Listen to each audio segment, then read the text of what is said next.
En la línea de Meganoticias TVC, vía Skype, el presidente ejecutivo de Mexicanos Primero, David Calderón. David, ¿cómo estás? Un gusto saludarte. Gracias, igualmente Paco, mucho gusto de saludarles.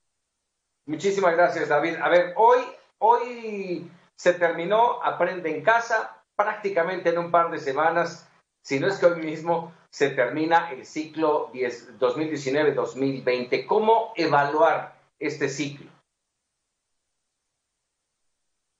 Es sin duda el ciclo más irregular que ha tenido nunca nuestro país. Es un eh, evento totalmente fuera de serie. Así ha ocurrido también en todos los países del mundo, pero ciertamente estábamos muy impreparados. Hay que reconocer un gran esfuerzo de parte de las familias, hay que reconocer un gran esfuerzo de los maestros que sin apoyos muy concretos de parte de la autoridad permanecieron, sin embargo, la mayoría de ellos en contacto con sus alumnos, alrededor de 80%, en general con sus propios medios, es decir, haciendo las visitas en las comunidades rurales, ofreciendo, digamos, sus propios aparatos electrónicos, gastando ellos su propia conectividad de datos, y por supuesto el respaldo que hubo de parte de la televisión educativa, de parte de la plataforma digital, pues alcanzó a un número muy limitado de estudiantes con respecto de lo que sería esperable, de lo que sería deseable. Eh, por supuesto, 50 minutos de programación televisiva no sustituye toda una jornada. Entonces, hubo un gran esfuerzo de producción para la continuidad del aprendizaje, pero nos vamos a encontrar con un país que todo él entró en rezago educativo y que sobre todo donde ya existían las brechas, estas brechas en general se van a ver ampliadas, se van a ver hechas más severas y por supuesto va a requerir un esfuerzo extraordinario para el nuevo ciclo escolar.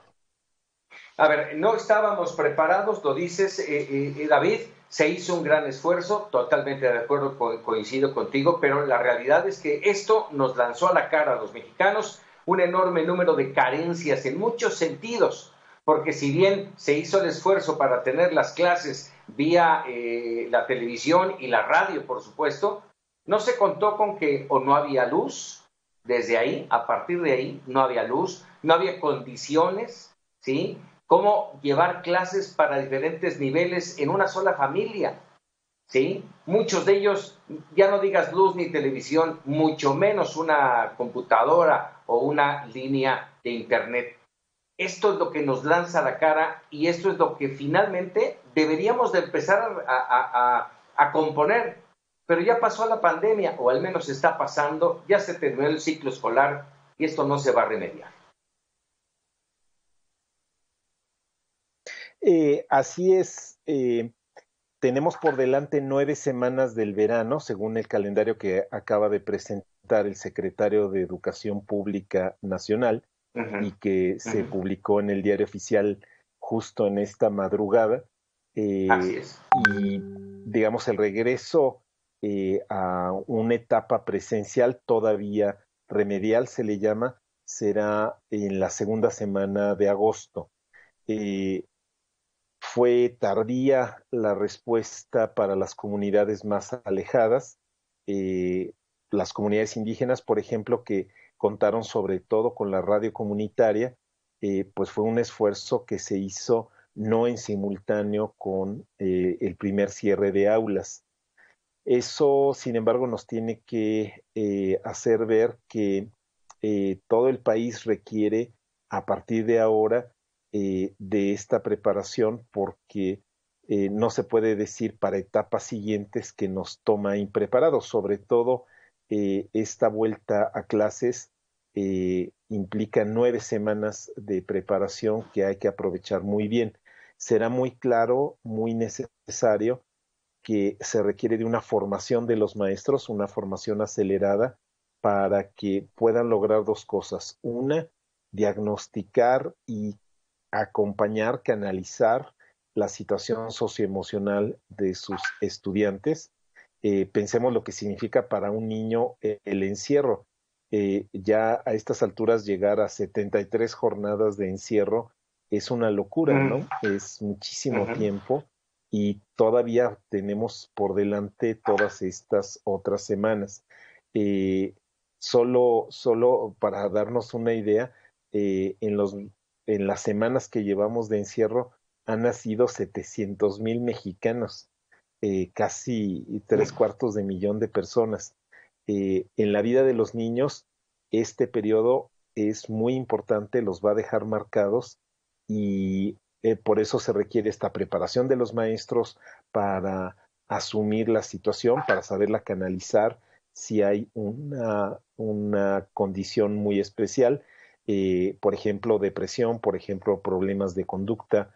Hay niños que tienen temor, hay niños que tienen insomnio, hay niños que están como en un estado de exaltación, que son distintas respuestas emocionales, y si eso no se tiene en cuenta, cualquier intento de llegar de inmediato a abordar los contenidos, especialmente los contenidos que no se lograron consolidar en la etapa de educación a distancia, pues es tiempo perdido. Entonces se requiere este diagnóstico socioemocional y después el Ajá. diagnóstico de todos aquellos aprendizajes, los aprendizajes clave que no se lograron y que son imprescindibles, compensar, recuperar, reforzar para empezar el siguiente ciclo escolar, sabiendo que tendrá Ujú. que ser también el mismo un ciclo especial. Ya veníamos con un rezago, David. ¿Cómo nos deja esta pandemia? ¿Cómo nos deja este parón de actividades? ¿Cómo nos deja en términos de rezago educativo? Hay Hay estudios que han trabajado con la pausa del verano para identificar este desfase en algunos países en donde se está empezando a recuperar digamos, se está volviendo a abrir las escuelas. Están calculando el rezago global acumulado entre 9 meses y un año con respecto de contenidos y habilidades. Y estamos hablando de países desarrollados que tienen justamente muy identificado los mecanismos para registrar el avance escolar.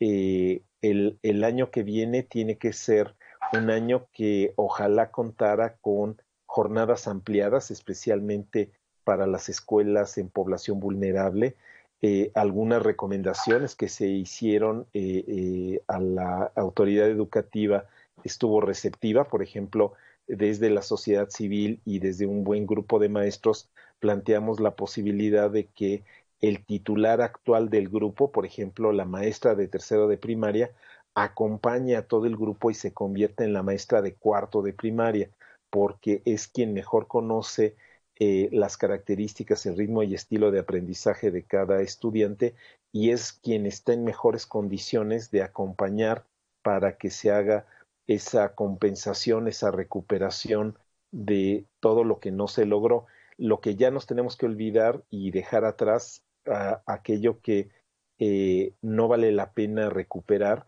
es este currículum enciclopédico que tenemos con temarios enormes, porque la educación del presente ya no es la educación del futuro, la educación del presente es sobre todo una educación de habilidades, de despliegue de capacidades y no tanto de contenidos que la computadora lo demostró, ahí están y van a estar esperando a los niños. Nadie tiene que gastar tanto tiempo en memorizar por repetición un montón de fechas, de conceptos, de datos, sino sobre todo distinguir en el uso de la información. Así que deberíamos aligerar los planes de estudio y asegurarnos que se están logrando esas habilidades, por ejemplo, la lectura de comprensión, por ejemplo, el cálculo mental, Ujú. por ejemplo, los elementos de educación científica, que son probar una hipótesis. Estos van a ser los retos del futuro. Sí, hay muchos retos en el camino de este reingreso a la actividad escolar. David, se dice 10 de agosto posiblemente, ni siquiera es una fecha sólida, 10 de agosto posiblemente el regreso y el inicio del nuevo ciclo escolar, siempre con un fantasma sobrevolando de un rebrote. Esperemos que tengan ya previsto qué pudiera pasar con ese ciclo escolar si hay un rebrote en el país. Estaremos, por supuesto, pendientes de ello. David Calderón, te agradezco mucho la entrevista, la plática sobre estos temas que siempre nos preocupan aquí en Mega Noticias TVC. Seguiremos en contacto, Paco. Muchas gracias por la invitación. Muchísimas gracias, David Calderón.